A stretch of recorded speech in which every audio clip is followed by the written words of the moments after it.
Hi, everyone, and welcome to the NYLI Skills Series webinar, How to Canva. My name is Alyssa Valenti-Kroski. I'm the Director of Innovation and Engagement here at the New York Law Institute, and I'm happy to be here today to talk to you about this unique application. So let's get going. Canva is a powerful and free graphic design platform. But what can you do with it? Well, you can create PowerPoint presentations like the one that I'm giving you right now. You can create documents, brainstorm on whiteboards, create unique social media posts and banners, create videos, infographics, even design print products, which you can have professionally printed by Canva, or else download them and send them to your own printer. You can create bookmarks, book covers, design mind maps, and even websites, and so much more. And I'll be talking to you about all of the things that you can create today. To start off, I'd like to give you a tour of the Canva interface. On the left-hand navigation menu here, we start off with the home icon. So if you ever want to get back to your main dashboard and your main home page, that's what you would just go ahead and click on. You can expand the templates menu over here, and you can browse around by the different types of templates that Canva provides. They have created thousands of design templates for you to start off with so that you don't have to start from scratch, and they're all categorized here. You can also browse around them once you click into templates. You can browse around them through this center interface, and we're going to be talking more about that in just a minute. All of your projects that you've created, as well as those that have been shared with you, can be viewed here in the Projects tab. They will all come up in the center here. You can create folders with specific document or project types, or just view all of them. You can also share projects with others, especially if you have created a team for everyone within your library or organization. And we've done so here at NYLI. As you can see, we have a 5-member team here at NYLI on Canva. Additionally, you can set up branding for your projects with your logo, color palette, fonts, and more. And you can do this in the brand section here once you have created a team. And then when you're designing projects, you can quickly get a hold of all of these assets. Then we have the top menus up here. To start off, we have the Design Spotlight. This will be all of the featured document types that you can create. For example, they are showcasing the ability to create visual documents, the different print products that they offer that you can create with Canva, the different types of marketing designs, photos, and videos. The Business tab allows you to browse through template libraries by industry, by use case, and it's also where you would go to set up a team for your organization. You would click under Features, Invite Your Team. Setting up a team will let you share projects with your coworkers. You can even design and assign different permission levels for editing projects. That's all within the Business tab. Special accounts can be set up for educators, students, and also nonprofits, such as libraries. For example, we went into this section, we applied for the nonprofit membership, and we're able to use all of the pro templates and feature sets for free with Canva because we're a library. So definitely check that out. The Learn tab will take you into all of their design tutorials and videos, which will show you how to set up different projects, as well as get help documentation. Now, to discuss the center interface here on Canva, right in the center, you will have a universal search box here, where you can search through all of your projects, all of Canva's templates, document types, whiteboards, etc. So you can browse through you can use the universal search. You can also click on any of these icons below the search box in order to browse through the different document types for templates. You'll also be served some recommendations here based on your other and previous activity. And then all of your most recent designs will show up right below those. So that's the center interface. Once you're a little bit familiar with the interface, you can start designing projects. And there are two ways that you can start to design a new design or document. You can browse around or search for a template. And actually, it is easier, especially at the beginning, if you start off with a template on Canva and just start editing it versus starting from scratch. But since I want to show you how Canva works, if you were to start from scratch, we're going to do that today. What you would do is you would click up here on the Create a Design tab, and you'd be shown a list of all of the different types of designs that you can create with Canva. As you can see, the list keeps going on and on. If I were to scroll down, there are all of these different types of projects that we can create.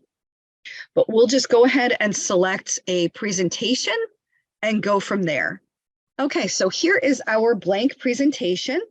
This is the design interface that you land on when you either select a template or you select create a design from scratch. This is where you land with all different navigation menus here on the left-hand side, at the top, and along the bottom. And I'm going to go over what is included in each of those.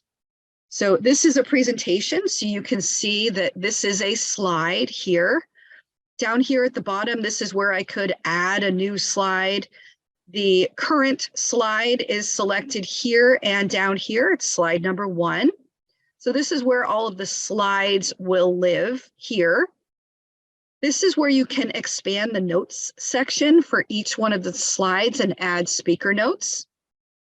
This is where you can adjust the view of what you're viewing here so that you can make it larger or smaller. Up here at the top right, you can add new slides by clicking on the plus right here.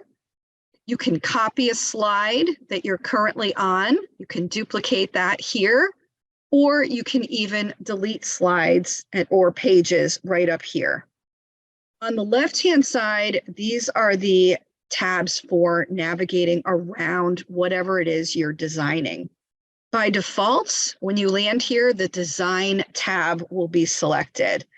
And here is where we get all of the design items. We can change the layout of the presentation and even choose a template right here without having to go back to the home screen by browsing through the templates that it is providing for us, or going into the search box here. And this is where you would search for a presentation design or a template. The next tab you can select is the Elements tab. And elements include all sorts of lines and shapes and graphics, stickers, stock photos, videos, and audio files that you can use in your presentations or documents, as well as charts and graphs, tables, frames, and much more. And you can drag and drop any of these to add them to your presentation, or else you can go into the search box up here. And now that we have selected the Elements tab, we will be searching the collection of elements that's available. You can further browse through any of these types by clicking on these little arrows over here on the right. The Uploads tab allows you to upload any images, logos, videos, or audio files that you would like. You can even create a recording of yourself if you would like to narrate your presentation. So this purple button is what you would select in order to upload new files. And if you want to search through your older uploads, you could do so up here in the search box. The Text tab allows you to add all sorts of formatted text to your presentation or document. You can search for fonts. You can also access your brand kit here if you set one up for your organization, or you can just browse through these suggested different text types here. Up at the top, you've got other menu items as well. This file menu will let you do all sorts of things here. One of my most used features is in the View Settings section of this menu. I like to show the rulers and guides so that I can line everything up on my document or presentation. Now, these will not show up in your presentation or if you print the document, so there's no worries about those. You can also choose to show your margins. You could even show a print bleed if you're designing a print ad. The resize is a pro feature, so I'm not going to get too much into that because most of you at the beginning are not going to have pro access. But in a nutshell, if you're designing for print and it needs to be a certain size, you can use that there. This is where the undo and the redo buttons live, right up here. So if you've added something to your slide or your document or accidentally deleted something, you could just undo the last action by clicking here. Incidentally, you could just do Control-Z on your PC in order to undo your last action taken as well. Up at the top here is where you can fill in a title for your project that you're working on. And this is also where you would click in to start presenting your presentation in full screen, as I'm doing. And last up top here, this is the share button. This is how you can copy a link to your presentation for others to view afterward. You can also download or print your documents. You can have, if you're designing print materials, you could have them printed out by Canva or else download them to send to your own printer. And if you select more down here, you get even more menus and choices and options. As you can see, there are a ton of things that you can do with your projects afterward. Personally, I like to back up my slideshow presentations that I create here in Canva as Microsoft PowerPoint presentations to have on my hard drive just in case. I also like to download documents I create as PDFs and save my images as .png files. And all of this is super easy and free with Canva. One other thing that I'll show you around here is the image interface. So if you want to add an image from the Elements tab, or you want to upload an image, as I have done here, once you upload it or select it from the Elements tab, you would just drag it onto your document or your presentation, as I've done here. You can click on it to highlight it with this bounding box.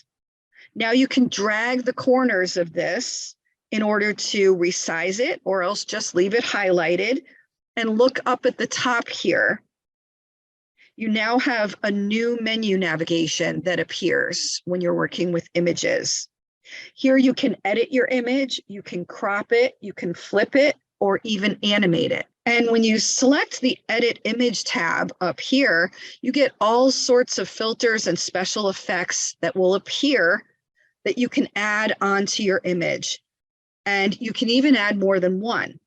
So here, so far, I have added the duotone filter, which I like a lot. It reminds me of Warhol effects and paintings, and that's available in all different shades. So you can really create something unique. Here I've added not just the duotone filter, but also a paint effect called Mosaic. And this is one of the images that I ended up using to create our new NYLI collectible bookmarks. Here's another image that I created using the effects. So here you can see that I selected a bookmark document type. I added my image, I edited it, I added filters and special effects, and then I added some text. So this makes up the front of my bookmark. And here's the back of the bookmark. This image was actually available to me within the Elements tab, and I put a duotone filter on it. I grabbed my logo from my brand kit, as well as changed the font to match my brand kit as well. And here is the back of my bookmark. And here are all 5 of the NYLI bookmarks that we designed. So hopefully today has given you some inspiration of the types of things that you can create with Canva. And I'll be following up today's skills series presentation with a more advanced one on how to design in detail even more in Canva.